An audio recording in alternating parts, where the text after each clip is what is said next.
550 वर्ष जगाचा बाप, सर्वांचं श्रद्धास्थान, ब्रह्मांडाचा धनी राहुटीत होता. किती? 550 वर्ष. हे आम्हाला लांछनास्पद होतं. एकाच वाक्यात सांगतो, हिंदूंच्या हिंदुस्थानात हिंदूंची देवता बंदिस्त. याच्यापेक्षा काय लांछन होतं हिंदूला?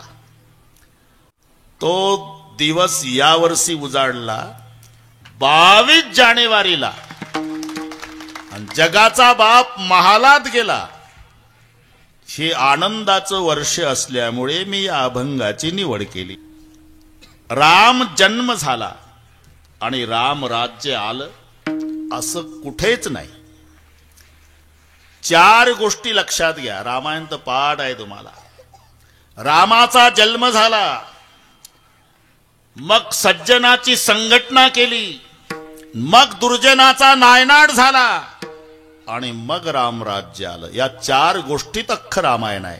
राम जन्म, सज्जन संघटना, दुर्जन नायनाट, रामराज्य. तुम्ही लक्षात घ्या. सध्या दुर्जनांचा प्रभाव का? याचं उत्तर आहे सज्जनांच्या संघटनेचा अभाव. म्हणून दुर्जनाचा प्रभाव, सज्जन एकत्रित येत नाही. आणि ही बिमारी रामप्रभूच्या वेळेस होती, आताचीच नाही. याच्यावर एक कीर्तन करता येईल आपल्याला 2 तास. 2 शास्त्री, 2 कुत्री, 2 मिस्त्री, 2 रेडे, 2 घोडे, 2 वेडे, 2 जावा, 2 आवान, 2 बुवा. या 9 लोकांचं पटत नाही. दत्तगिरी महाराजांनी बरेच बुवा इथं व्यासपीठावर आणले, ही त्यांची किमया आहे. नाहीतर 2 बुवा शक्य नाही. त्याही वेळेला प्रसिद्ध 2 बुवा आहे. एक वसिष्ठ, एक विश्वामित्र. हे 2024चं नाही सांगत, श्रीरामाच्या वेळीची बिमारी सांगतो. 2 साधूचं पटत नव्हतं, विश्वामित्राचं आणि वसिष्ठाचं. एवढं विकोपास गेलं, एवढं विकोपास गेलं की कितीतरी लेकरं वसिष्ठाचे विश्वामित्रानं मारले. असे दोघं एकमेकाचे वैरी, पण दोन्ही महात्म्याला एकाच व्यासपीठावर आणून बसवलं ते श्रीरामानं. मी यासाठी आपली वेळ घेतो. पहिली केली असेल ती सज्जनाची संघटना. राजे जनक आणि राजे दशरथ व्याही झाले, याला कारण श्रीराम आहे. म्हणजे राम जन्म झाला, मग पहिलं काम केलं सज्जनाची संघटना, दुसरं काम झालं रावणासारख्या दुर्जनाचा नायनाट, आणि मग आलं रामराज्य. एवढं लक्षात घ्या. तर राम जन्म झाला, रामराज्य आलं नाही. सगळी कथा आता इथे पूजनीय महाराजांच्या तोंडून आपण ऐकलेली आहे. पुन्हा तेच तेच सांगणं म्हणजे भर पावसात मोठ धरणं आहे. राम रावण युद्ध 87 दिवस चालू होतं. त्याच्यात 15 दिवस थांबलं होतं. 87 दिवस. राम रावणाचं युद्ध झालं ते 87 दिवस, पण खरं युद्ध झालं 72 दिवस. 15 दिवस काही कारणाने अडचणीनं थांबून. माघ शुद्ध द्वितीया युद्धाचा प्रारंभ, संपलं चैत्र वद्य चतुर्दशी. लक्षात राहत असेल तर पहा, मी सांगतो. माघ शुद्ध द्वितीयेला युद्ध सुरू झालं. माघ महिना पुढे ते डिसेंबर जानेवारी नाही, हे तेव्हा होतच नाही. माघ महिना संपल्यावर फाल्गुन, म्हणजे फाल्गुन शुद्ध द्वितीयेला 1 महिना झाला. चैत्र शुद्ध द्वितीयेला 2 महिने झाले. 60 दिवस. तिथून पुढे पौर्णिमा, बरोबर आहे. द्वितीयेपासून ते पौर्णिमा, त्या दिवसाचा हिशोब करा. 72 दिवस. आणि मग चतुर्दशी पर्यंत चाललं ते 15. असे 87 दिवस लढाई चालू होती. 87 दिवस. त्यात 15 दिवस थांबून होतं. 72 दिवस युद्ध झालं. 72. रावणाची एक विचित्र उत्पत्ती सांगतो 2 मिनिटांमध्ये.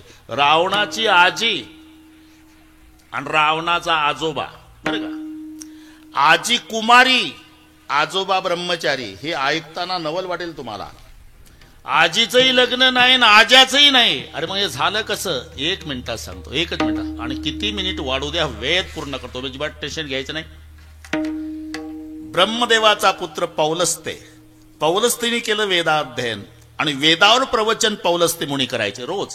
पण त्यांची पद्धत होती, प्रवचनाला बसले तासभर प्रवचन असायचं, पण बसले की डोळे बंद करायचे, तास संपल्यावर डोळे उघडायचे. आणि श्रवणाला 2 पार्ट्या, राजकन्या, ऋषिकन्या. ऋषीच्या मुली, राजाच्या मुली प्रवचन ऐकायला. एक दिवस यांचं प्रवचन चालू, अण्णा महाराज त्यांची भांडणं सुरू झाली जागेऊन. दोन्ही पार्ट्या भांडल्या, ऋषीच्या मुली, राजाच्या मुली. यांनी त्यांचे केस धरले, त्यांनी यांचे केस धरले, मारामारी, रक्त बंबाळ झाल्या. याला कल्पना नाही याचं प्रवचन चालू. प्रवचन संपल्यावर डोळे उघडले तेव्हा भांडणं चालू दिसले. राग आला आणि शाप दिला, ए भांडणं करता का? उद्या जो माझं प्रवचन ऐकल ती गरोदन राहील. आता जी आज आली नव्हती ती उद्या प्रवचनाला आली. बरे का? तिच्या बापाचं नाव तृणबिंदू ऋषी आणि त्याची ही मुलगी इलविला. हे नाव विचित्र आहे पण थोडं लक्षात ठेवा, ताकद लावा थोडं. इलविला आणि बापाचं नाव तृणबिंदू. ती आज नव्हती आली ना, उद्या एकटीच आली, बाकीच्या कोणी झाल्या नाही. डोळे मिटून प्रवचन चालू झालं, 1 तासाने डोळे उघडले, ती एकटीच. तिने विचारलं, बाबा आज बाकीच्या नाही आल्या? तुला माहित नाही, काल भांडल्या त्या राजाच्या पोरी, ऋषीच्या पोरी. मग मी रागावलो, शाप दिला, उद्या जी प्रवचन ऐकल ती गरोदर राहील. हे तर उठून उभी राहिली, बाबा मी तर ऐकलं प्रवचन, गरोदरच राहशील. पण काळजी करू नको, महान तपस्वी तुझ्या पोटी जन्माला येईल, ते विसरवा मुनी. म्हणून इलविलाईचंही लग्न नाही आणि पौलस्त्याचे नाही, म्हणून आजा ब्रह्मचारी, आजी कुमारी. इथपर्यंत आलो आपण. आता विसरवाला 5 बायका, इडविडा, देवदर्शिनी, कैकसी, पुष्पत्कटा आणि बाका. रावण एकंदर सावत्र 11 जण आहे.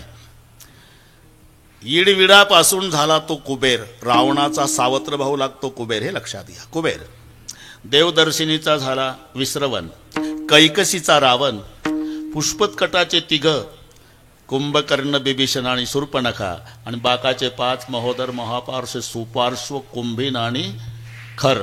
हे 5 लक्षात राहिले तर ठेवा, नाही तर नाही. लक्षात आलं.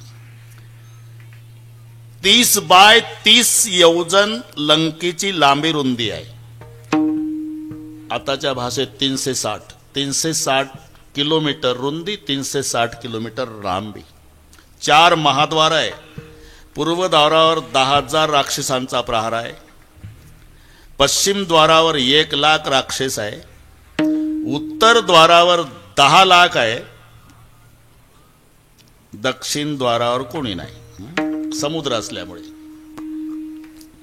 त्याच्या सोबत युद्ध झालं ते 87 दिवस, त्यातलं 15 दिवस थांबलं म्हणून 72. राम रावण युद्ध सर्वांना माहिती आहे. युद्ध संपलं आणि रामचंद्र प्रभू लक्ष्मणाला, लक्ष्मणा आठवतं का रे तुला? अरे आपला भाऊ भरत चित्रकूटावर आला होता, रडत होता, दादा गावला चाला, दादा गावला चाला. शेवटी मी पादुका दिल्या, त्यानं त्या पादुका डोक्यावर घेतल्या आणि डोक्यावर पादुका ठेवून रडून म्हणाला, जातो दादा, पण 14व्या वर्षाच्या शेवटच्या दिवसाच्या सूर्यास्तापर्यंत वाट बघील, तुम्ही आला नाही तर समजायचं भरत मेला. हा, मग आता वैशाख शुद्ध षष्टीला आपण तिथे पोहोचलो पाहिजे, कारण षष्टीलाच राम आला होता. वैशाख शुद्ध षष्टीला राम वनवासात आला. वैशाख शुद्ध एकादशीला दशरथ मेला. वैशाख शुद्ध पौर्णिमेला दहन विधी झाला आणि वैशाख वद्य अष्टमीला तेरवी झाली. हे तिथीपत्र आहे.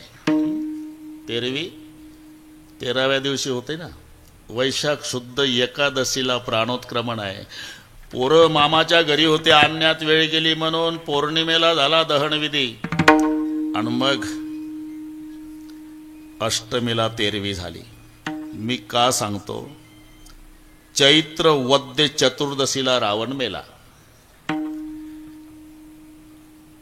अमावस्या झाली, मग प्रतिपदेला दहनविधी केला, वैशाख लागला, मुहूर्त तृतीयेचा आला, अक्षय तृतीया, मग बिभीषणाचा राज तिलक केला, मग आली चतुर्थी, आणि मग हिशोब केला, दिवस 2 राहिले, आपण पोहोचलो पाहिजे, मग पुष्पक विमान. विठ्ठल विठ्ठल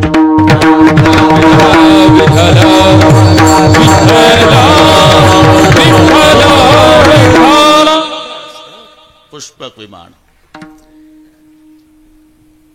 विमान उतरलं भारद्वाजजीच्या आश्रमात वगैरे वगैरे. आता वगैरे मध्ये वाढत नाही, नाही तर तेच चालू आहे आमचं रात्रंदिवस.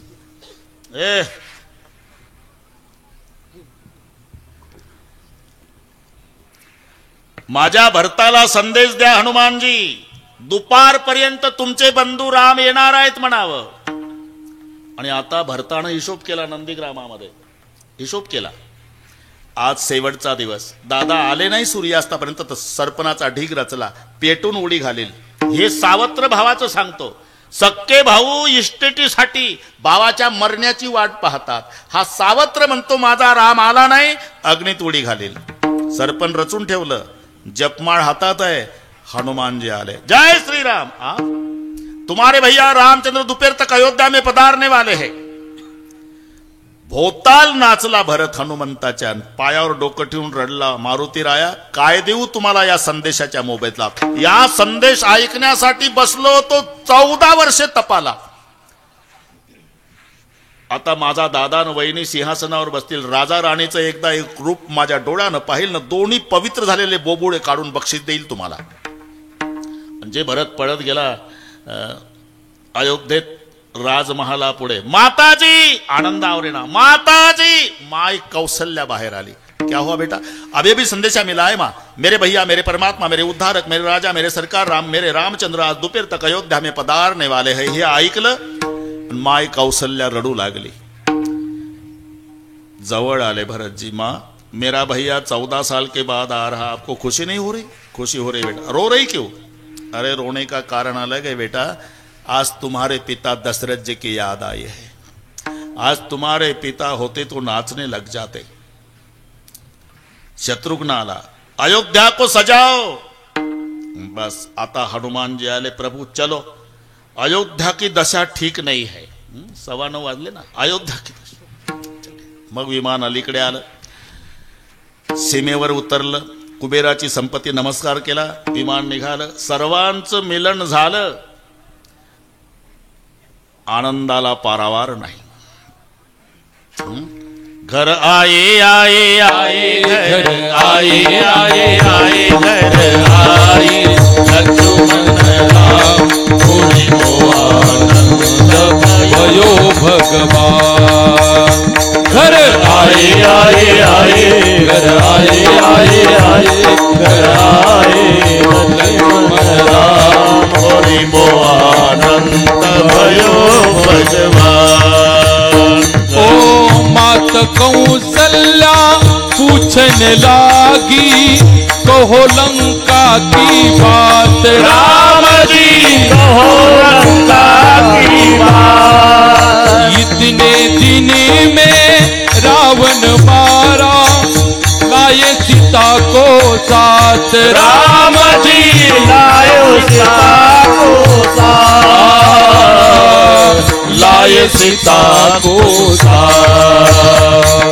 घर आए आए आए घर आए आए आए घर आए लक्ष्मण राम पुरी को आनंद भयो भगवान.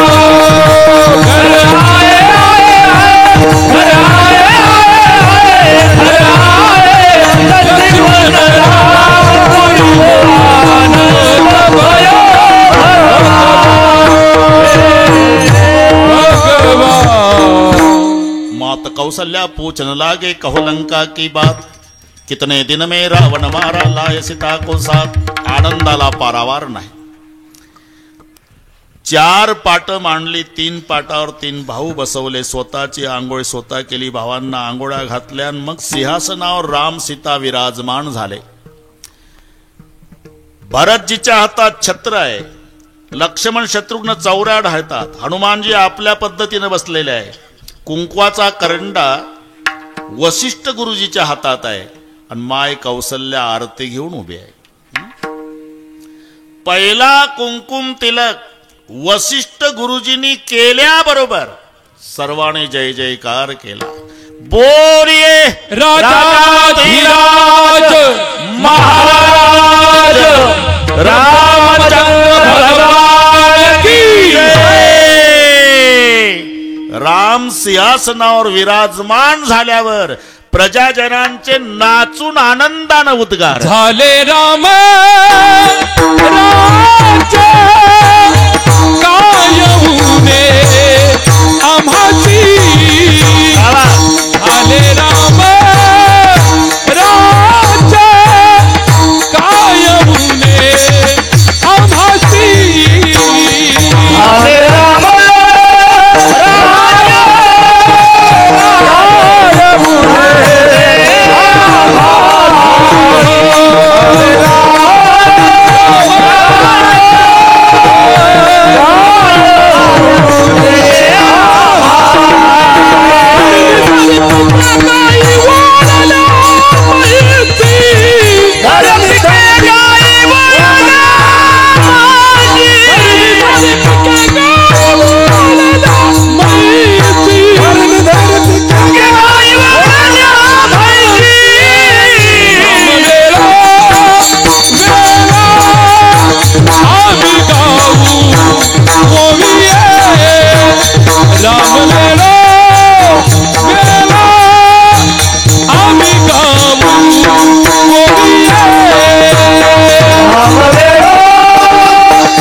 झाले राम राज्ये काय उणे आम्हासी.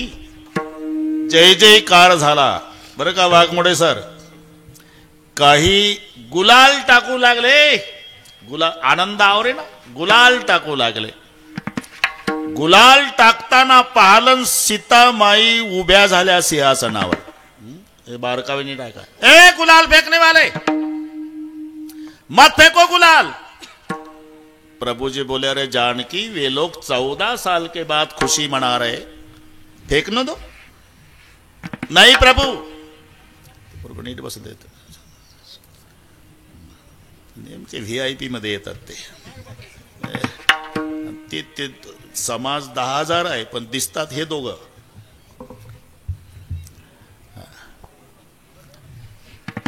ठीक आहे ठीक आहे, मोठी माणसं घेऊन असं बस. हा बरं ठीक आहे. नेमकं एक चुकीची पद्धत आहे ती.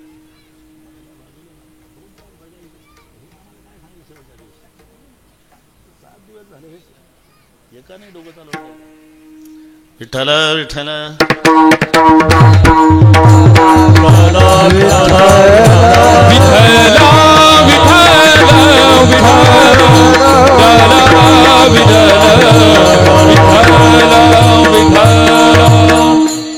मात फेंको गुलाल. अरे फेंकने दो जानकी, ये 14 साल के बाद वे लोग खुशी मना रहे. नाही प्रभू. आणि सीता रडू लागली. अरे राज्याभिषेकाच्या वेळेला सीतेचं रडणं का रडतेस? ये गुलाल नहीं, रावण चुरा के ले जा रहा था, पंचवटी में अकेली थी, मैं रो रही थी, चाओ दौड़ो बचाओ, दुनिया में का कोई माई का लाल मेरे लिए नहीं दौड़ा था, ये गीत पक्षी दौड़ा था जिसका नाम जटायु, और जटायु को मेरे सामने रावण ने मार डाला. प्रभु मेरे जटायु का ऐसा खून बहता था जैसा आज का गुलाल है. तो मेरे लिए कुर्बानी करने वाले आज का खुशी का गुलाल देखने के बाद मेरे लिए कुर्बानी करने वाले मेरे जटायु के खून की याद आई जी. भगवान मत फेको गुलाल. अगदी मी समन्वय सांगतो. असाच प्रसंग अगदी असाच मुंडे साहेब छत्रपती शिवाजी राजे सिंहासनाकडे निघाले. राज्याभिषेक सोहळा, जय जयकार चालू आहे. पण प्रत्येक पाऊल टाकताना छत्रपती शिवाजी राजे एक एक गमावलेला हिरा आठवायचे. एक एक पाऊल टाकताना, बरं का डाकणे साहेब, शिवाजी राजांना गमावलेला एक एक हिरा आठवायचा. पाऊल सिंहासनाकडे. अस्पष्ट शब्द कानी आले. आधी लग्न कोंडाण्याचे, मग रायबाचे. पहिली आठवण आली तानूजी मालुसरे यांची. फक्त आठवणी होत्या बरं का वाघमोडे सर. पुन्हा 2 पावलं टाकली, अस्पष्ट शब्द कानी आले. काळजी करू नका राजे, या देहात शेवटचा रक्ताचा थेंब असेपर्यंत खिंड लढविल राजे. बाजी प्रभूची आठवण. त्याच्या पुढे शिवा न्हाव्याची आठवण आली. शिवाजी राजासारखा चेहरा होता, शिवा न्हावी. आणि बदली म्हणून शिवाजी राजे त्यांना पाठवतात तेव्हा स्वतः शिवाजी राजांनी पोशाख, त्याच्या डोक्यावर मुकुट, हातात तलवार, असं बसायचं, एक पाय पुढे ठेवायचा, सगळे सांगितलं. पण शिवा न्हाव्याच्या चेहऱ्यावर राजाला लाजवेल एवढा आनंद होता. आणि शिवाजी राजे रडत होते. शिवाजी, अरे मरायला चालला माझ्यासाठी, माहिती आहे, तरी प्रसन्न आहे. त्याचं कारण आहे राजे, मी ऐकलेलं आहे की माणूस मेला म्हणजे माणसं रडतात. मी अजून जिवंत आहे राजे, तरी माझ्यासाठी महाराष्ट्राचा राजा छत्रपती रडतो. मला यापेक्षा काय मिळवायचं आहे राजा? एक एक हिरा, एक एक हिरा. पण नुसत्या आठवणी होत्या. लक्ष गेलं ढाकणे साहेब, आग्र्याच्या कैदेतून सुटका करून देणारा मदारी मेहतर, मदत करणारा, लांब उभा होता, फाटक्या कपड्याचा, मळकटल्या कपड्याचा. तो दिसला, मदारी पळत आला. माझे सगळे हिरे गेले या सिंहासनासाठी, तू एक राहिला बापा, आग्र्याच्या कैदेतून सुटका करून द्यायला सहकार्य करणारा. मी प्रसन्न आहे, काय पाहिजे ते माग. मला काही नको, वाटेल ते माग. काही नको राजे, तुला राजा ती लायकी माझी नाही राजे, वाटेल ते माग. एक अपेक्षा करतो राजे, हे तुमचं सिंहासन आहे ना, तुम्ही रोज बसायच्या आधी या अंगावरच्या वस्त्राने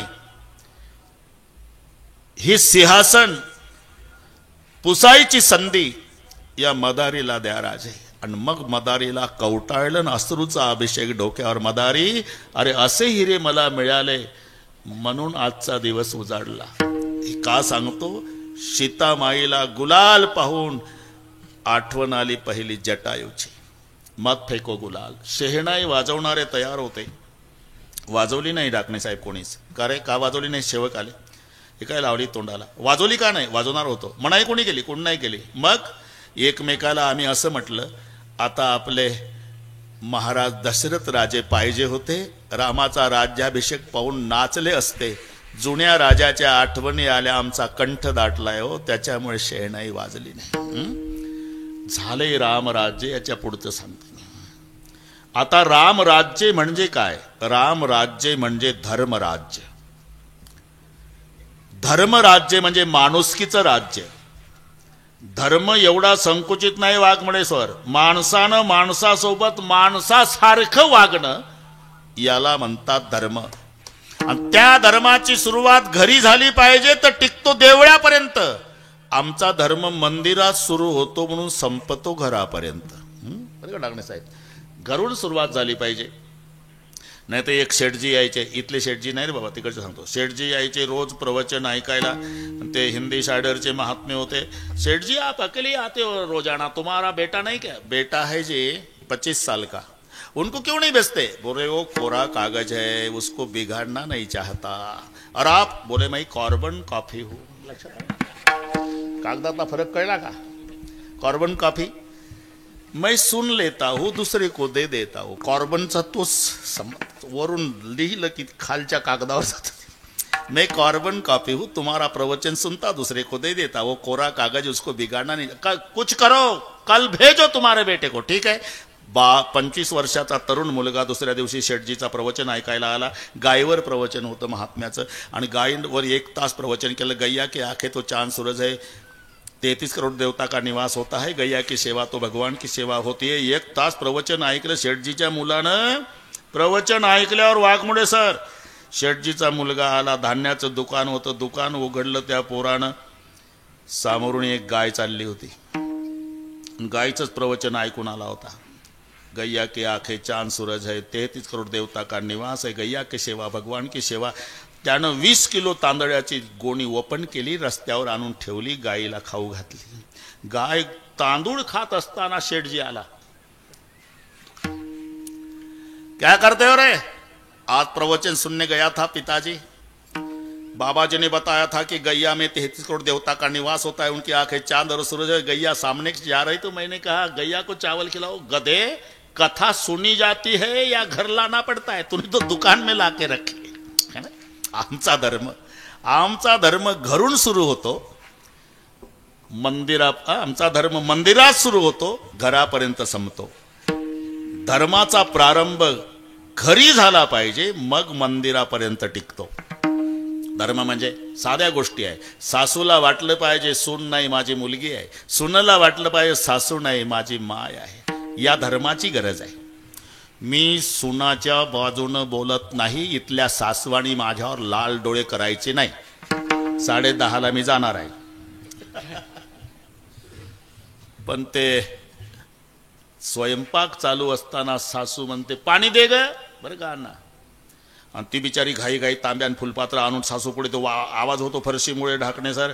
मग सासू म्हणते आदळून कशाला देतेस, जाय घेऊन. सारखी आदळ आपण. अहो सासूबाई आदळून नाही, ते चपाती करपल तव्यावर म्हणून घाईनं ठेवलं. नकोच मला सारखे आदळ आपट. आता अशा सासूचं सूनही काय करल.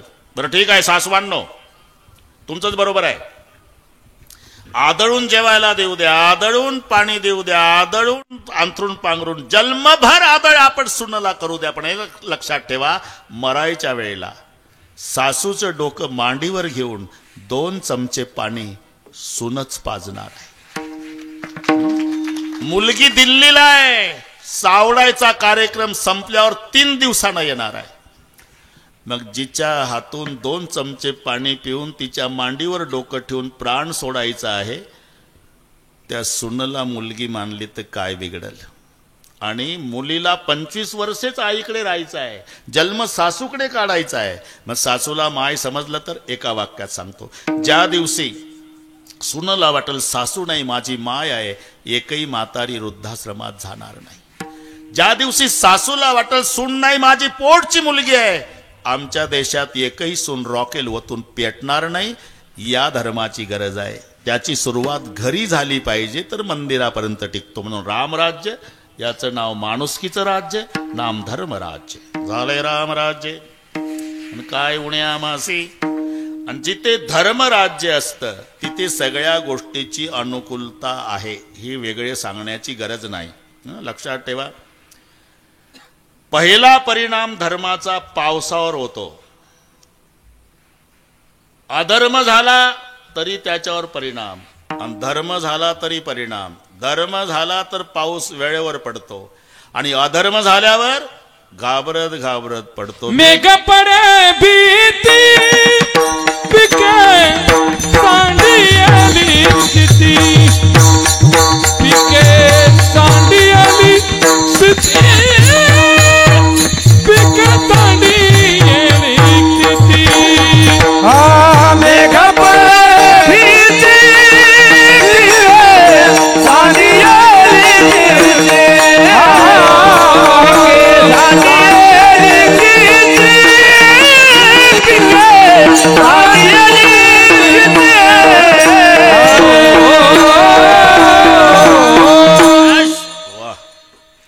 संच मस्त आहे.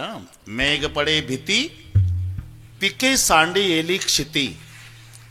भीती म्हणजे पडू का नको, पडू का नको, पडू. जेवढा माणूस पुढे चालला त्याच्या पुढे निसर्ग चालला. माणसानं ड्रीप सिंचन केलं, आता त्यानं वरूनच ड्रीप केलं. श्रावण महिनाभर पाऊस पडतो तरी कांजीचा सदरा भिजत नाही. मेघ पडे भीती, भीती म्हणजे घाबरत, पडू का नको, पडू का नको, पडू का नको. आणि तो घाबरत घाबरत पडत असल्यामुळे पिके सांडेली क्षिती. पहिला परिणाम पावसावर, नंतर पिकावर. याच्या उलट बोलायचं आपल्याला, अभंग लक्षात आला तुमच्या. पण हे अधर्माच्यामुळे काय होतं. आणि जिथे धर्म आहे, थोडंसं महाभारतात नेतो तुम्हाला, लगेच भारतात येऊ, वेळेत होईल सगळं. भारतात येऊ, फक्त महाभारतात असू दे. महाभारत 12 वर्षाचा वनवास, 1 वर्षाचा अज्ञातवास. वाढवत नाही. अज्ञातवासामध्ये जर शोधलं तर पुन्हा 12 वर्षे वनवासात जाऊ असं पांडवांनी लेखी दिलं होतं. पण अज्ञातवासाचं वर्ष संपत आलं तरी पांडवाचा तपास लागेना. 12.5 महिने झाले, 8च दिवस शिल्लक राहिले. दुर्योधनानं तातडीची मीटिंग बोलवली. मीटिंगचे अध्यक्ष भीष्माचार्य. विषय, हल्ली पांडव कुठे असावे. प्रत्येक वक्त्यानं उभं राहून बोलायचं. आमच्या मते पांडव बीड जिल्ह्यात, बसा खाली. दुसरा उठला. जालना जिल्ह्यात, बसा खाली. परभणी, महाबळेश्वर. सगळ्या वक्त्यांचे भाषण, वेळ कमी होती ना, शेवटी अध्यक्षाचं भाषण. भीष्म उठले. पांडव कुठे असावे याच्यावर भाषण. भीष्म उठल्याबरोबर पत्रकार मंडळी सावध झाली की हे म्हातारं गुप्त माहिती देतं बरं का. शिवाजीरावनं तर पेनच काढला. आतापर्यंत अनेक वक्त्यांनी पांडवाच्या बाबतीत आपलं वक्तव्य केलं, पण माझं निश्चित मत आहे. आता पेनच टेकवला डाकणे साहेबांनी. म्हातारं सांगते निश्चित मत आहे. काय? जिथे वेळेवर पाऊस पडतो, गाय धष्टपुष्ट भरपूर दूध देणारे आहे, जमीन भरपूर पिकते, फळानं लदबदलेली झाड आहे, सदाचारानं वागणारी माणसं आहे, नक्की तिथे माझा धर्मराज असला पाहिजे. म्हणून तुम्हाला महाभारतात नेलं. जिथे धर्मराज आहे तिथे जमीन पिकणे, झाडाला फळे येणे, गायीला भरपूर दूध देणे. जिथे धर्मराज्य म्हणून झाले रामराज्य. काय उणे आमासी. ज्या ज्या गोष्टीची आवश्यकता त्या त्या गोष्टीची अनुकूलता. धरणी धरी पिके आणि गायी वळल्या म्हैसी. आता ज्या राज्यामध्ये एवढी सुविधा आहे, ठरलेलं आहे, ज्याची खावी पोळी. तुम्ही पहा पंढरपूरला ते बोट तुटलेले, नाक तुटलेले, त्याला आपण महारोगी म्हणतो. पण विनोबाजी भावे महारोगी शब्द वापरत नव्हते. ते म्हणायचे अरे भगवान की खंडित मूर्ती आहे. त्यांचे शब्द देवाच्या भंगलेल्या मूर्त्या आहे म्हणायचे. महारोग्याला नमस्कार करायचे विनोबाजी आणि म्हणायचे ह्या देवाच्या भंगलेल्या मूर्त्या आहे, भंगलेल्या. आणि ते कैकाडी बाबाच्या मठात, बरं का वाघमोडी, कैकाडी बाबाच्या मठात लापसी 2 वेळेला बाबा द्यायचे. आणि मग आंघोळ्या ते महारोग्याला कपडे रे. कैकाडी बाबा महारोग्याला कपडे. दिवाळीला पहाटे उठून सुगंधी साबणानं सगळ्या महारोग्याला कैकाडी बाबा आंघोळ्या घालायचे. आणि ते 12 महिने. आणि ते कैकाडी बाबाच्या मठात कैकाडी बाबाचंच भजन करायचे. त्यांना येईल तसं. अंग इठला, त्याला काही तालसोर नाही. ते तुटके बोट त्यांचे. लापसी खायच्या आधी भजन. अंग इठला पांग फिटला, कैकाडी बाबा मा गुरु भेटला. त्यांचं भजन. तिथं काही सुशिक्षित बेकार गेले. पंढरपूरला गेलेले कैकाडी बाबाचा मठ बघा, सुशिक्षित न बेकार. त्यांनी ते भजन करताना पाहिले, ते सुशिक्षित रागाले. लेका अख्खा महाराष्ट्र ज्या पांडुरंगाचं भजन करतंय आणि त्या पांडुरंगाच्या नगरात राहून तुम्ही पांडुरंगाचं भजन न करता कैकाडी बाबाचं भजन करता. ते महारोगी रागाले. कोण लागलाय तू शहाणपण सांगायला? जो रुपया महाराष्ट्रभर चालत नाही तो पंढरपूरला आणतो. बरोबर आहे ना? पेटीत टाकायला. आणि त्या खोट्या रुपयावर दिमाग करतो ना आम्हाला उपदेश करतो का? अरे 12 महिने आमचा कैकाडी बाबा आम्हाला जेवायला घालतो, कपडे करतो. मग ज्याची खावी पोळी त्याची वाजवावी टाळी. बरोबर आहे ना? मग कैकाडी बाबा आम्हाला जेवायला घालतो, आम्ही भजन कैकाडी बाबाचं करणार. तसं ज्या राम राज्यामध्ये एवढ्या सुविधा आहे, मग भजन कोणाचं? राम वेळा वेळा गाव आम्ही गाऊ आम्ही राम वेळा वेळा गाव राम वेळा वेळा आम्ही गाऊ राम वेळा गाऊ राम वेळा वेळा आम्ही गाऊ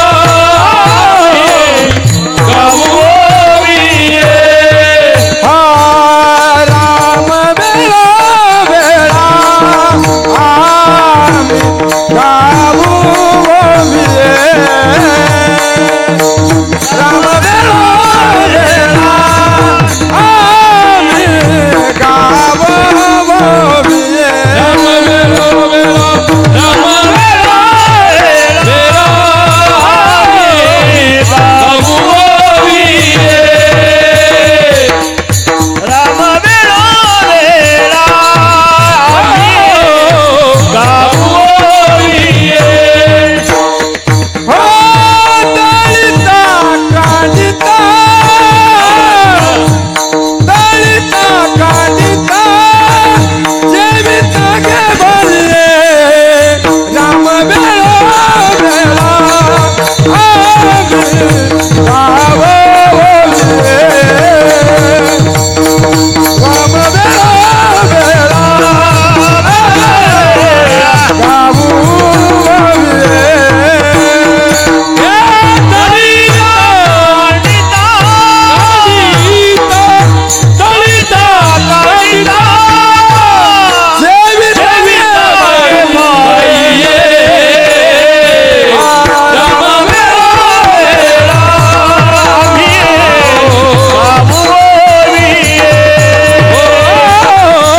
वेळा आम्ही गाव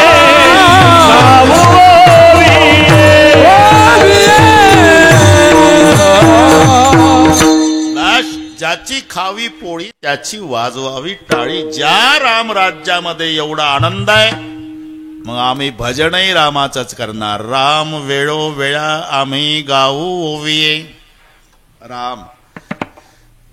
आता शिवाजीराव तुम्ही मन लावून ऐका. राम ही सार आहे. सार ग्रहण करायचं असते ना, असार टाकून द्यायचं असते. बदामच्या विरुद्ध खारक, खारकेच्या विरुद्ध बदाम, दोन्हीच्या विरुद्ध आंबा, तिन्हीच्या विरुद्ध पेढा. विरुद्धार्थीमध्ये बदामचा वरचा भाग फेकायचा, आतला खायचा. खारकेचा वरचा खायचा, आतला फेकायचा. आंब्याचा वरचाही फेकायचा, आतलाही फेकायचा आणि मधला चाखायचा. पेढ्याचा वरचाही फेकायचा आणि मधलाही फेकायचा आणि आत नाही, अख्खाच खायचा. ते सार आहे. जे सार आहे ते ग्रहण करायचं आहे. राम हे सार आहे. 2-3 दृष्ट्या पटवून देतो मी. 100 कोटी श्लोकाचं रामायण भांडणं झाले रोहिदास तिघाची, देव, दानव आणि मानव. देव म्हणाले रामायण आमचं, दानव म्हणतात आमचं, मानव म्हणतात आमचं. तिघाची भांडणं हायकोर्ट मध्ये गेली. हायकोर्ट म्हणजे महादेव, बडादेव, सब देवन का बाबा. महादेवाने विचारलं का भांडता? रामायण आमचं. नाही आमचं, आमचं आहे. महादेव म्हणाले हे कोर्ट आहे, इथे एका एका पक्षाने बोलायचं आहे. दोघं बसा खाली. सांगा. देवाला विचारलं. देव म्हणाले रामायणाचे हक्कदार आम्ही, आमच्यापैकी एका देवाचं चरित्र या ग्रंथात असल्यामुळे हक्कदार आम्ही. ठीक आहे, अजून 2 पार्ट्याचं विचारून घेतो मग नेईन. बघा खाली. मग दानवांना उठवलं. ते म्हणले खरे हक्कदार आम्ही. का? आमच्या पार्टीचा रावण नसता तर रामायणच झालं नसतं. हे नंतरचे भांडणं आहे. खरे हक्कदार आम्ही. आता पहिल्यापेक्षा यांचं बरं वाटलं महादेवाला. म्हणजे झालं आता एकच पक्ष राहिला, फक्त मला वेळ पाहू द्या, अजून पाऊण तास आहे. एकच पक्ष राहिला. माणूस, टोप्यावाले माणसं उठवले महादेवाने. टोप्यावाले, त्यांनी टोपीतलं डोकं वापरलं. शिवाजीराव, अरे टोप्या कोणी घालतात का ज्यांना डोके आहे ते? माणसाने टोपीतलं डोकं वापरलं. खरे हक्कदार आम्ही म्हणजे वाल्या कोळी माणूस होता. बरोबर आहे. वाल्या कोळी माणूस होता, त्याचा वाल्मिकी झाला आणि त्यानं ग्रंथ लिहिला. मग भांडतात हे खरे हक्कदार आम्ही. महादेव चकित झाले, म्हणजे टोप्यावाल्याचं दोघांच्याही पुढे दिसत. शेवटी महादेवजी म्हणाले, बा भांडणानं कोणाचं बरं झालं नाही, त्यापेक्षा तिघं वाटून घ्या, तुम्हीच वाटून द्या. मग वाटप सुरू केला. नाथ महाराज एका ओवीत वाटप लिहितात. 33 कोटी 33 लक्ष 33 शस्त्र 300 शेत 33 आणि एक उरला. झाला एका ओवीत वाटप. लक्षात आलं का? बरं पुन्हा सविस्तर सांगतो. 33 कोटी श्लोक देवाला, 33 कोटी दानवाला, 33 कोटी मानवाला, उरले 1 कोटी. 33 लक्ष देवाला, 33 लक्ष दानवाला, 33 मानवाला, उरले 1 लक्ष. 33,000 देवाला, 33,000 दानवाला, 33,000 मानवाला, उरले 1,000.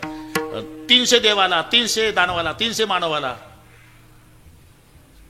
100. 33 देवाला, 33 दानवाला, 33 मानवाला 1. मग ते आधीच सांगितलं मी. 33 कोटी 33 लक्ष 33,333 असा वाटप झाला आणि 1 श्लोक उरला. आता काय करू? सुटा करा. काय करू म्हणजे? वक्रे महाराज सुटा केला श्लोक, तो 32 अक्षराचा होता. अनुष्टुप छंदाचे श्लोक 32चे असतात. बहुतांश श्लोक गीतेमध्ये 32 अक्षराचे. धर्मक्षेत्रे 4, कुरुक्षेत्रे 4, समवेता 4, युत्सवा 4, वरची 16ची लाईन, खालची 16ची 32. 10 अक्षरे वाट्या आली. 2 असे उरली. महादेवराव म्हणले, आता काय करू? दोघाला दिली, तिसरं लाल डोळे कर माझ्यावर, तुम्हीच ठरवा. मग वाटणाऱ्याला बक्षीस देऊन टाका ना.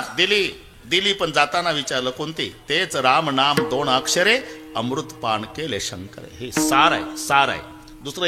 दुसरं एक घाबरू नका वाघमोडे सर. तर सरांना एक गणित सांगतो. कोणत्याही नामाला 4 ने गुणा, कोणत्याही तुम्हाला वाटेल त्या, 5 मिळवा, डबल करा, 8 ने भागा, 2च उरतात.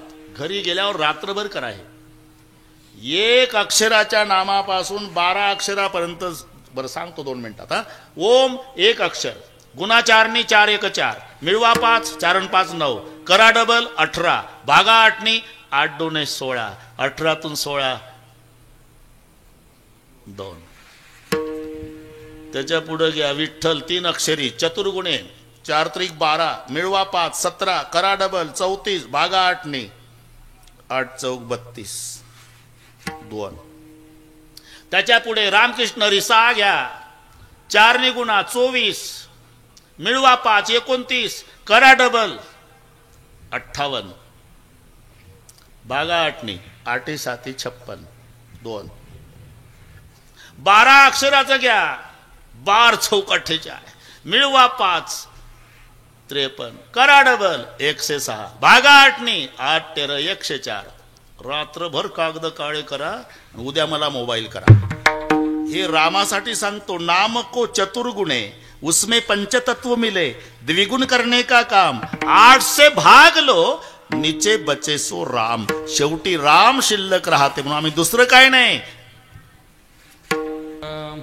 राम वेळो वेळा आम्ही गावो होवे.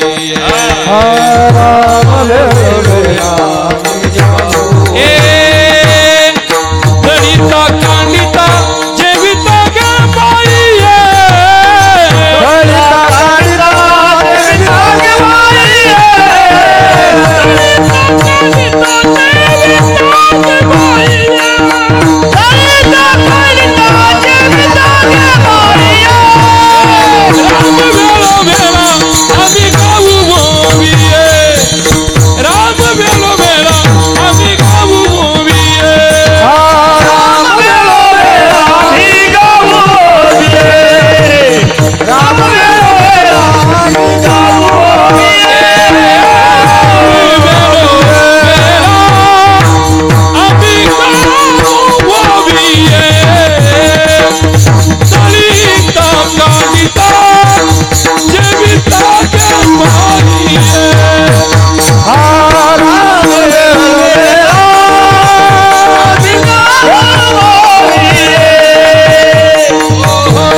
म्हणून राम वेळोवेळा. बरं का रोहिदाजी, राम वेळोवेळा आम्ही गावो ओविये. दुसरं एक कारण व्याकरण दृष्ट्या, राम म्हणताना तोंड उघडतं बंद होतं.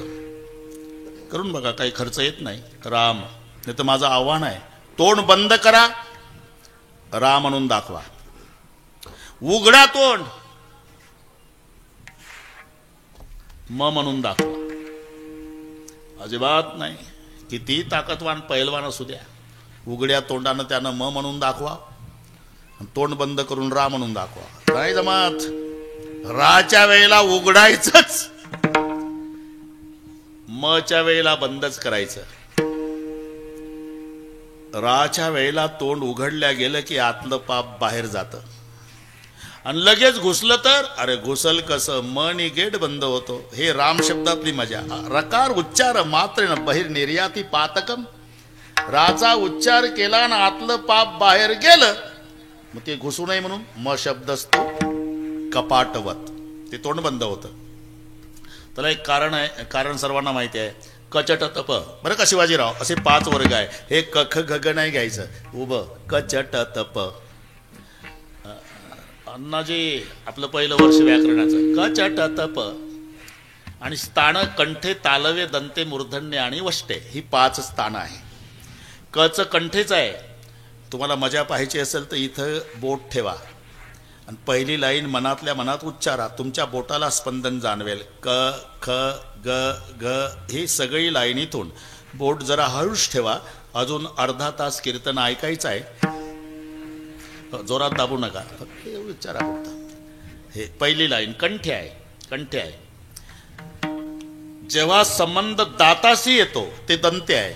तथ दध न, किती ताकद लावून धक्का मारते जीभ आतून दाताला. त थ द ध न, पूर्ण लाईन हे दंते आहे. जेव्हा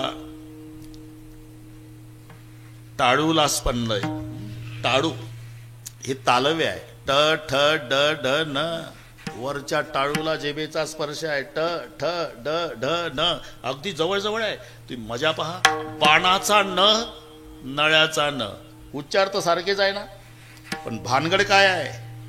नळ्याचा न उच्चारा तर जीभ दाताला स्पर्श करणार, बाणाचा न उच्चारा अजिबात दाताला लागत नाही, टाळूला.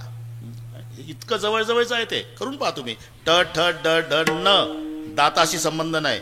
त थ द ध न, दाताशिवाय उच्चार नाही. हे इथंच आहे, जवळ इतकंच अंतर आहे, एवढंच अंतर आहे. तसं प फ ब भ म हे वष्टे आहे. वष्टी स्थानातलं म राच्या पुढे आल्यामुळे रा म्हटल्याबरोबर तोंड उघडतं आणि म म्हटलं की बंद होतं. म्हणजे रा आणि तोंड उघडलं, काय करतं बाळा ते राहू दे. रा आणि तोंड उघडलं की आतलं पाप असं असं. मला वाटलं का मोबाईल आला कोणाचा. ठीक आहे बाबा, आता सध्या हेच चालू आहे माझ्या मागं. दररोज म्हणावं लागतं रे बंद करा रे बाबा, बंद करा रे बाबा. त्या दिवशी एका बाबानं कीर्तनात अर्धा तास मोबाईल, कीर्तनकाराने. मग बाकीच्याला कोण्याच आवडीवर दरोडा न्यायचा आता. कीर्तन थांबून अर्धा तास, महत्वाचं होतं. मग पहिलं बंद करायचं मग कीर्तन करायचं आहे का नाही. महत्वाचं येईल ना नंतर 9:30 10:30ला. असं आहे. नाही तुम्ही स्वरासाठी पाहिला, पण मला वाटलं ते तर रात्रंदिवस येईल डोक्यात. कठीण कठीण जातं. सध्या फार मोठी पूजनीय मोरारी बापू म्हणतात, आता कलियुग घुसला मोबाईलच्या द्वारा. ते कीर्तन ऐकू देत नाही, तिथून उठवते त्याला. एवढं सगळं आहे, पण चालू कीर्तनातून उठवते आणि बाहेर नेते. म्हणून तेवढं हे रकार उच्चार मात्र बहिर निर्याती पातकम. राचा उच्चार झाला, तोंड उघडलं की आतलं पाप बाहेर जातं, म आणि तोंड बंद होतं. ही किमया त्या शब्दात असल्यानं राम वेळो वेळा आम्ही गाऊ ओवीये. इथं शब्दाला ओवी आहे. आता ओव्या कुठं असतात? जात्यावर. म्हणून शब्द त्याच्या पुढे वेल्डिंग झाला दळिता. बरं का, हे उगाच जुळवाजुळव नाही का, कविता आहे का? इथपर्यंत वाचायचं. राम वेळोवेळा आम्ही गाऊ ओवीये. ओव्या कुठं आहे? दळिता. पुढे शब्द. ह्या पूर्वीच्या प्रक्रिया आहे, दळण आणि कांडण. आता ह्या प्रक्रिया राहिल्या नाही. पूर्वी 5 ह्या मावल्या बसल्या जुन्या, 5-5 किलो दळायची मावशी. पहाटे उठून गारठ्याचे दिवस घामानं भिजायची गारठ्यात. म्हणून तेव्हा रामदेव बाबाचे शिबिर नव्हते. घरी शिबिर सुरू व्हायचं शिवाजीराव घरीच. पूर्वी वृद्धाश्रम का नव्हते? वक्रे महाराज जात होतं जात. त्या बाळाला जात्याच्या गाण्यातून उपदेश असायचा. ते लेकरू मांडीवर, याच्यात बरेच जुने लोक असेल, आपल्या आईच्या मांडीवर झोपले असतील. थंडीच्या दिवसात माय दळायची, मध्येच रडायचं लेकरू, तरी दळण थांबवता येत नव्हतं तिला. पीठ नाही ना स्वयंपाकाला. एकाच हातानं जातं ओढायची आणि एका हातानं बाळाला थापटायची आणि थापटून म्हणायची, आता निजला माझ्या राजा, मोठा होशील, तुझं लग्न होईल, बायकोचं ऐकशील आणि या म्हाताऱ्याला हाकलून देशील. गाण्यातून नको रे म्हणू पुता, मायले येडी जाती, तुला रे जन्म द्या, अस्तुरी कुठं होती. ते ऐकायचं. हे ओविता, ओवी आहे दळिता. इथं चाललंय आपलं, इथपर्यंत आलो. अजिबात टेन्शन घेऊ नका, बरोबर करतो. मातेचे उपकार काय फेडशी येड्या जीवा, अरे मांडीचा चौरंग नेत्राचा केला दिवा. मरेपर्यंत विसरत नव्हते लेकरा आईला. जात होत. म्हणून सगळे काम करत असताना सुद्धा दळिता कांडिता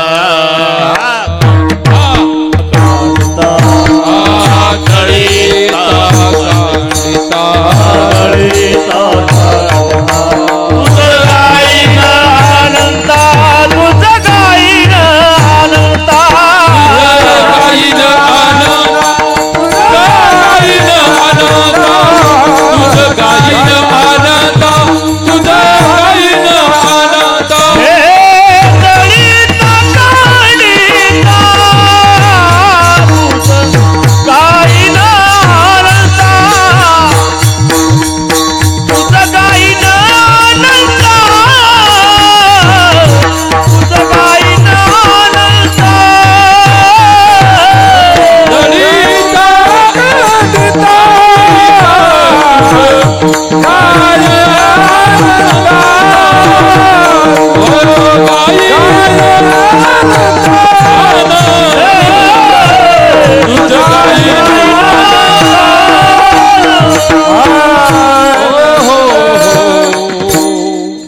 दळिता कांडिता तुझं गाईन अनंता, सर्व कार्य करता हरी बोला. म्हणून राम वेळोवेळा आम्ही गाऊ ओविये.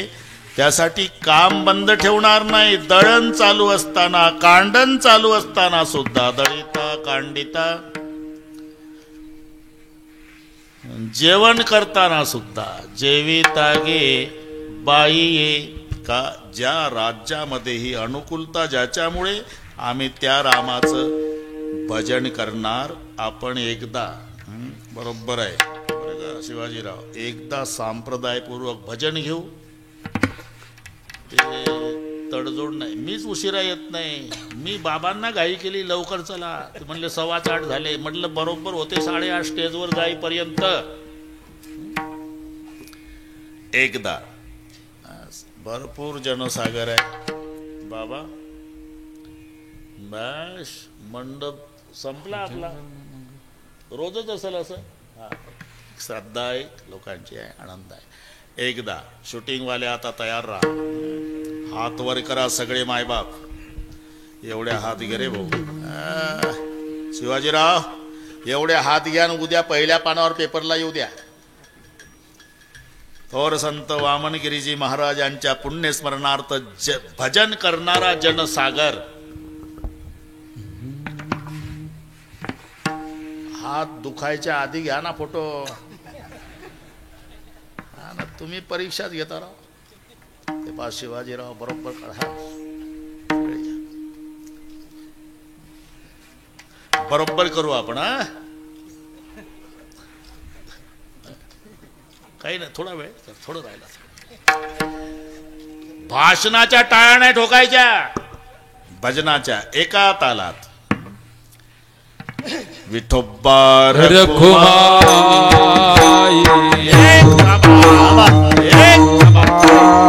एक हात वर हा एक हा एक जरा ताकद लावा एक हा एक चिल्लर नाही एक हा एक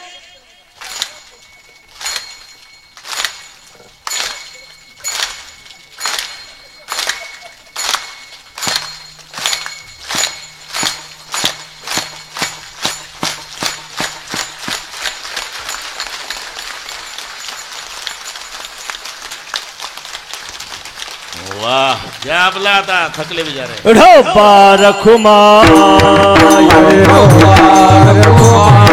ढोबा रखुमाई ढोबा रखुमाई ढोबा रखुमाई ढोबा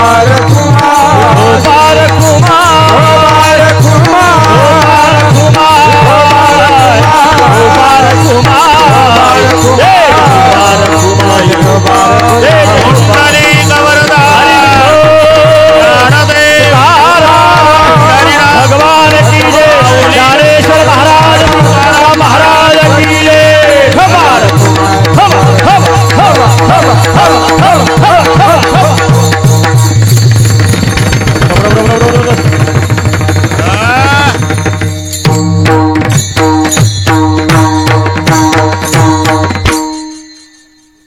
म्हणा झाले रामराज्य शेवटच्या चालीला लोक उठून जातात ऐकत नाही आता मोसम मध्ये आहे हा झाले राम राजा काय ऊने आम्हासी झाले राम राजा काय ऊने आम्हासी झाले राम राजे काय ऊने आम्हासी झाले राम राजे काय ऊने आम्हासी झाले राम राजा काय ऊने आम्हासी झाले राम राजा काय ऊने आम्हासी झाले राम राजे काय ऊने आम्हासी झाले राम राजे काय ऊने आम्हासी धरणी धरे पिके गाई वळल्या मसी धरणी धरे पिके गाई वळल्या मैसी राम वेळो वेळा आम्ही गावोली राम वेळो वेळा आम्ही गावोली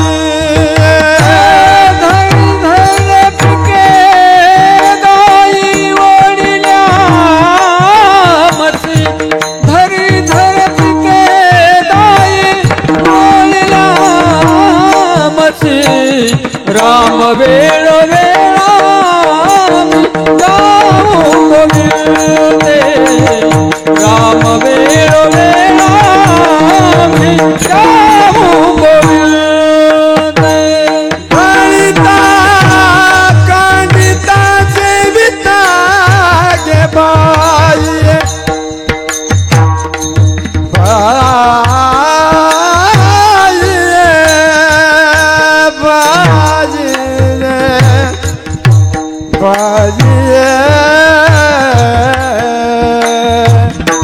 दलिता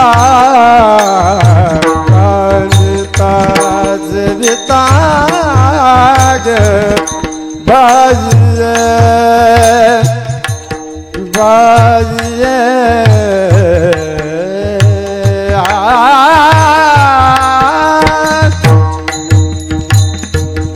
राम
वाशी धरणधरी पिके गाईल वळल्या मैसी.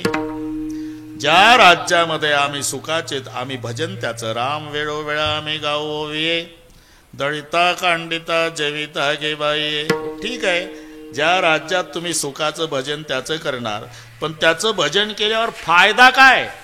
हे स्वप्नी ही दुःख कोणी न देखावे डोळा. स्वप्नी ही दुःख कोणी न देखावे डोळा. स्वप्नी ही दुःख कोणी न देखावे डोळा. स्वप्नीचे दुःख कोणी न देखावे डोळा.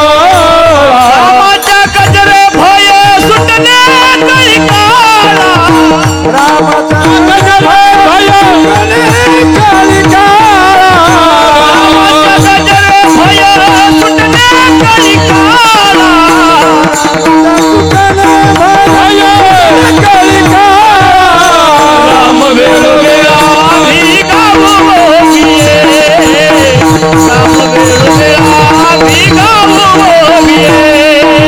राम वेळोवेळा आम्ही गावो विये. राम वेळोवेळा आम्ही गावो विये. स्वप्ने ही दुःख कोणी न देखे डोळ्या. दुःख ते कैचे नये स्वप्नासी. स्वप्ने ही दुःख कोणी न देखे डोळ्या. फायदा नामाच्या गजरे भय सुटले कळी काळा. येम धर्माने एकदा यादी दिली.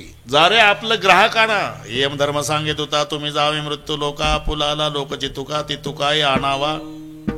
ओळखायचे कसे?